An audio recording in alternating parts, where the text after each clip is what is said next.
വെള്ളിയാഴ്ച ആയതുകൊണ്ട് തന്നെ മൊത്തത്തിൽ ഒരു ഓട്ടപ്പാച്ചിലായിരുന്നു കേട്ടോ. അതുകൊണ്ട് വീഡിയോ എടുക്കുന്ന കാര്യം ഞാൻ വിട്ടുപോയി. ഇതേ പകുതിക്ക് വെച്ചാണ് ഓർമ്മ വന്നപ്പോൾ പെട്ടെന്ന് ഫോൺ എടുത്ത് ഞാൻ വീഡിയോ എടുത്തതാണ്. അപ്പം വെള്ളിയാഴ്ച ആയതുകൊണ്ട് തന്നെ നെയ്ച്ചോറും വെച്ച് പിന്നെ ചിക്കൻ കറിയും കുറച്ച് സലാഡും ഉണ്ടാക്കി പപ്പടവും പൊരിച്ചു. ഞാൻ എപ്പോൾ നെയ്ച്ചോറ് വെച്ചാലും കറക്റ്റ് ആ നെയ്ച്ചോറിൻ്റെ ടേസ്റ്റും കാണത്തില്ല, ലുക്കും ഉണ്ടാവാറില്ല. അതെന്താ സംഭവം എന്ന് എനിക്കറിയത്തില്ല. എല്ലാവരും വെക്കുന്ന പോലെ തന്നെയാണ് ഞാനും വെക്കുന്നത്. പക്ഷേ ഇപ്രാവശ്യം വെച്ചപ്പോൾ കുഴപ്പമൊന്നും ഇല്ലായിരുന്നു കേട്ടോ. എനിക്ക് ഒരു ടെൻഷൻ ഉണ്ടായിരുന്നു ഫ്ലോപ്പ് ആകുവാന്ന്, പക്ഷേ ഓക്കെ ആയിട്ട് കിട്ടി എന്തായാലും. ചിക്കൻ കറി ഞാൻ യൂട്യൂബിൽ നോക്കിയിട്ടൊരു റെസിപ്പി അങ്ങനെ ചെയ്ത് കേട്ടോ. എപ്പോഴും ഒരേപോലെ അല്ലേ വെക്കുന്നതെന്ന് വിചാരിച്ചിട്ടൊന്ന് മാറ്റി പിടിക്കാമെന്ന് പറഞ്ഞ് ഒരു റെസിപ്പി നോക്കി ഉണ്ടാക്കി. കുഴപ്പമൊന്നും ഇല്ലായിരുന്നു, അത്ര അടിപൊളിയെന്നൊന്നും പറയാനില്ല, എന്നാലും ടേസ്റ്റ് ഉണ്ടായിരുന്നു.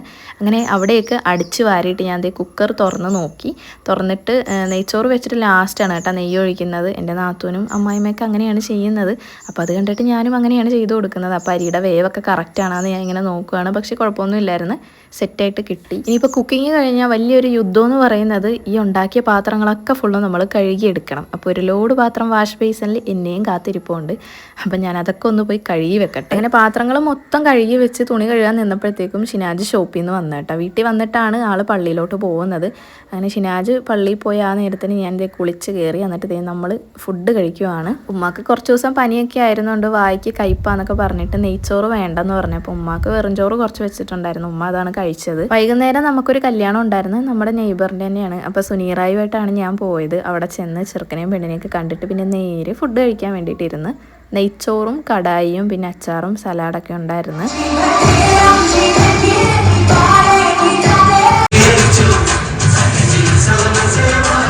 എനിക്ക് ഈ ഡാൻസ് കളിക്കുന്നത് കാണാനും അതേപോലെ തന്നെ എനിക്ക് കളിക്കാനും ഭയങ്കര ഇഷ്ടമാണ്. പക്ഷേ എനിക്ക് കോൺഫിഡൻസ് ഇല്ല കേട്ടോ. ഇവൻ്റെ ഡാൻസ് ഭയങ്കര അടിപൊളിയായിരുന്നു കാണാൻ. കോപ്പിറൈറ്റിൻ്റെ ഇഷ്യൂ ഉള്ളതുകൊണ്ടാണ് കേട്ടോ ഞാൻ അങ്ങനെ മ്യൂട്ടാക്കി ഇടക്കുള്ളത് മാത്രം കേൾപ്പിക്കുന്നത്. അപ്പോൾ അതേ നമ്മുടെ കസിൻസൊക്കെ ഉണ്ട്. അങ്ങനെ പിള്ളേരെല്ലാവരും കൂടെ ആയിട്ടിരുന്ന് നമ്മൾ ഡാൻസൊക്കെ കണ്ട്. ഇതൊക്കെ നമ്മുടെ സ്വന്തം ചേച്ചിമാർ തന്നെയാണ് കേട്ടോ, നമ്മുടെ അയൽവാസികളാണ്. അപ്പോൾ ഇവരൊക്കെ എൻ്റെ വീഡിയോ സ്ഥിരമായി കാണുന്ന ആൾക്കാരാണ്.